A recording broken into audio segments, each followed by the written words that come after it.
Hi అండి, నమస్తే. ఇప్పుడున్న రోజుల్లో రాజకీయం, ప్రతి ఒక్కరూ రాజకీయ నాయకుల గురించి మాట్లాడుతున్నారు కదా. హిందూ అని, క్రిస్టియన్ అని, ముస్లిం అని, ఇదే వాళ్ళ పని.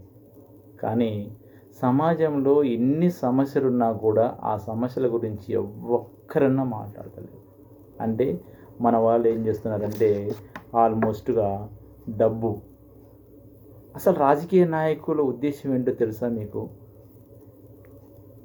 పొలిటికల్కి రావడానికి గల కారణాలు ఏంటో తెలుసా? వాళ్ళ గురించి మాట్లాడమే చెత్త. అసలు నాయకుడు అంటేనే వాడు డబ్బు కోసం వచ్చిండు, డబ్బు కోసమే పనిచేస్తుండు. నేను అందరు అనట్లే, ఒక్కలే న్యాయంగా నీతిగా పనిచేస్తారు. మిగిలిన 99 మంది డబ్బుల కోసమే. ఆ ఒక్కని కూడా సర్వనాశనం చేసేస్తున్నారు. నేను ఈ నాయకుల్ని ప్రతి ఒక్కరిని అడుగుతున్నా. సీనియర్ మోస్ట్ చాలామంది ఉన్నారు జననాయకులు. మరి ఈ జననాయకులు ఎంతమంది నాయకులను తయారు చేశారు? ఒక టీచర్ ఉంటే కొన్ని వేల లక్షల మందిని తయారు చేస్తాడు. ప్రొఫెసర్ అయినా, కాలేజీలో లేకపోతే జూనియర్ కాలేజీలోనైనా, లేకపోతే డిగ్రీలోనైనా, పిహెచ్డి చేసిన వీళ్ళ స్కాలర్స్ అయినా కదా. ఒక తండ్రి మంచి పిల్లవాడిని తయారు చేసి సమాజానికి పంపిస్తాడు. మరి ఇలా ప్రతి ఒక్కరూ ఒక్కొక్క బాధ్యత తీసుకొని పంపిస్తున్నారే. మరి పొలిటికల్ లీడర్స్, రాజకీయ నాయకులు, సర్పంచ్ కాంచి మొదలు పెడితే పిఎం దాకా వాళ్ళు వేసే ప్రతి అడుగు ఎక్కడ, ఎలా అనేది, మాట తీరు, చేసే పని, అవతల వాడిని ఎలా మన వైపు తిప్పుకోవాలి, మనం వానికి ఎలాంటి కళ్యం వేయాలి, ఇవే ధోరణి తప్ప మంచిగా మాట్లాడదాము, శత్రువునైనా పిలిచి వానితో పని అవుతుందిరా బాబు అని చెప్పేసి కూసబెట్టి మాట్లాడదాం అన్న నాయకుడు ఎవడైనా ఉన్నాడా? ఎవరు లేరండి. ఏ పార్టీలోనే లేరు. అంటే వాళ్ళు పదవిలో ఉన్నంత కాలం వాళ్ళ గురించి గొప్పగా అందరూ చెప్తూ ఉన్నారు. వాళ్ళ పదవి దిగిన తర్వాత వాళ్ళ మీద ఎన్నో పుంకాలుగా కథలు వస్తున్నాయి. లంచం తీసుకున్నారని, స్కామ్ చేశారని, ఇలా ప్రతీది చేస్తూనే ఉన్నారు కదా. మనం చూస్తూనే ఉన్నాం. సో ఒక గవర్నమెంట్ ఎంప్లాయీ ఉద్యోగం రావాలంటే చదువుకున్న వానికి అనేక రకాల ఎంక్వైరీలు ఉంటాయి. ఒక్క కేసు ఉన్నా కూడా అతనికి ఉద్యోగం రాకుండా చేస్తున్న ఈ వ్యవస్థలో చదువుకునే వాడికి ప్రభుత్వం కల్పిస్తున్నటువంటి అన్ని పథకాలలో వారికి కొన్ని అవకతవకలు వచ్చాయంటే వితిన్ 5 నిమిషాలలో, 10 నిమిషాలలో, 24 గంటల్లో సస్పెండ్ చేసేస్తున్నారు, ఉద్యోగం తీసేస్తున్నారు. మరి అదే రాజకీయ నాయకులకు వర్తించదా? ఒక రౌడీ అయిన వాడిని, పోలీస్ కేసులు ఉన్నవాడిని ఒక గవర్నమెంట్ ఉద్యోగం వస్తుందంటే వాడిని ఎమ్మటే తీసేస్తాడు. వాని ప్రవర్తన బాగుండదు కాబట్టి 10 మందికి ఏం చెప్పలేడు, ఆయనకు ఉద్యోగం రాదు. మరి మీ దగ్గర కూడా పొలిటికల్ బ్యాక్గ్రౌండ్ చూస్తే రౌడిజం చేసి, హత్యలు చేసి, మానభంగాలు చేసి, ఎన్నో రకాల కుతంత్రాలు ఉన్నటువంటి మనస్తత్వం మీది. ప్రజల్ని ఎలా మంచి చేస్తారు, ఎలా బాగు చేస్తారు, ఎలా అలా మంచి కోరుకుంటారు మీరు? ఓకే, ఇది పక్కా పెడదాం. పోలీస్ వ్యవస్థ ఇప్పుడు ఎక్కడ చూసినా కూడా ఈ మధ్యకాలంలో చాలా స్ట్రిక్ట్గా మేము తనిఖీలు చేస్తున్నాం, ప్రజలు మాకు సహకరించండి అంటున్నారు. సార్, మీకు నమస్కారం, చేయండి. కానీ ఆ రోడ్లు బాగున్నాయా లేవా చూడండి సార్. యాక్సిడెంట్లు కావు. యాక్సిడెంట్లు అవుతున్నాయంటే ఎలా ఉన్నాయి రోడ్లు కూడళ్ళు ఎలా ఉన్నాయి, మలుపులు ఎలా ఉన్నాయి, మలుపుల దగ్గర చెట్లు, చేమలు, వంకలు, గుట్టలు అన్నీ ఉన్నాయి సార్. అవి అవతల వచ్చేవాడికి కనపడవు. స్పీడ్ బ్రేకర్లు ఎక్కడ వేయాలనో, ఎక్కడ వేయకూడదో కొంతమంది వేస్తారు. డబ్బులు అనవసరంగా వృధాగా ఖర్చు పెట్టేస్తున్నారు సార్.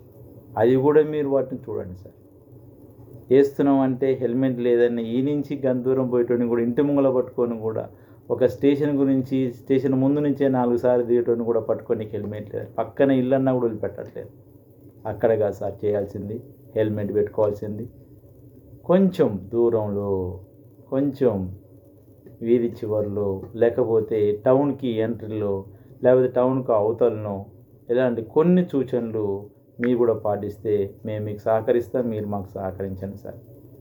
వైన్స్ పక్కనే ఉంటుంది, ఫంక్షన్ హాల్ పక్కనే ఉంటుంది, దానికి ఒక 10 అడుగుల దూరంలో పోలీసు వాళ్ళు మైక్ పట్టుకొని నిలబడతారండి.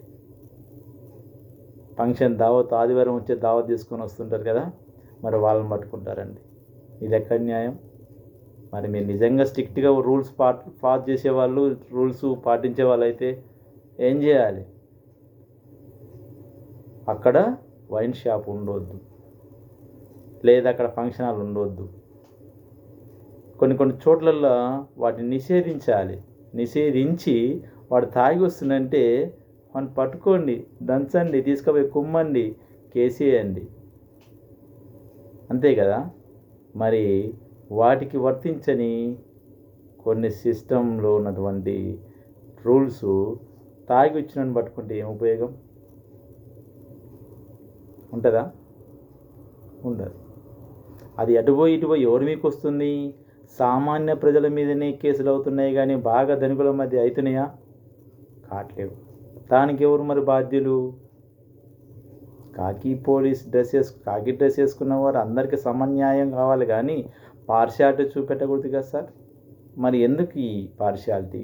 రాజకీయ నాయకులలో పార్షియాలిటీ, పోలీసులలో పార్షియాలిటీ, ఇలా ప్రతి చోట్ల ఒక్కటేంటి, గవర్నమెంట్లోనైనా ప్రైవేట్లోనైనా ఎక్కడ పోయినా కూడా ఇదే ధోరణి.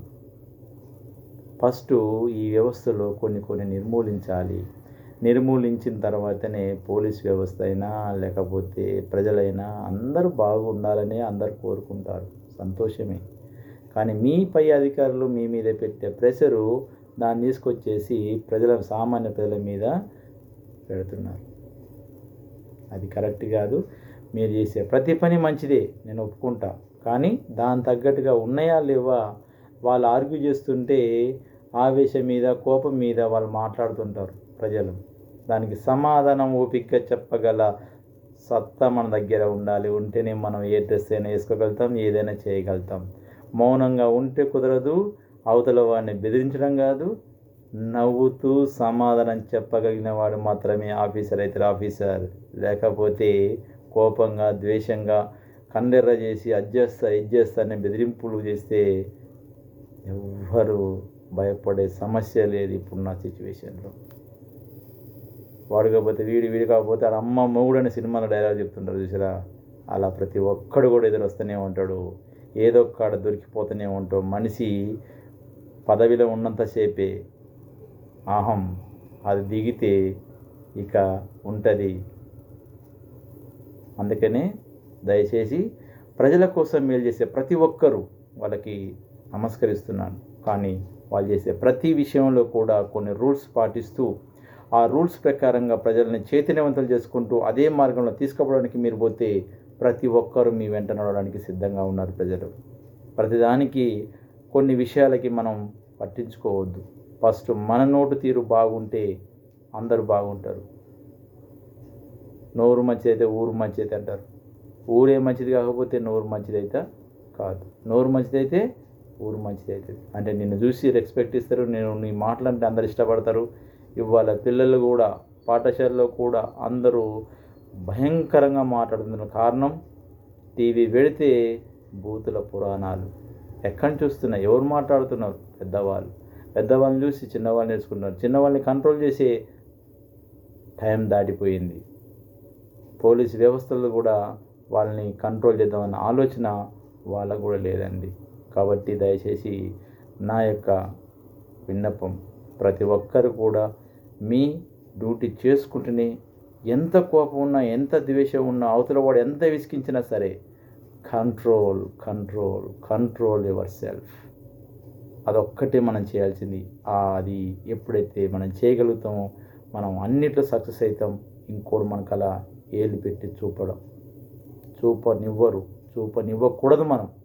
అది మనం నేర్చుకోవాల్సింది. కాబట్టి ప్రతి దాంట్లో రూల్స్ అండ్ రెగ్యులేషన్ ఉన్నప్పుడు ఇవి కూడా మనం పాటిస్తే మనం హాయిగా సంతోషంగా ఉంటాం. జై హింద్.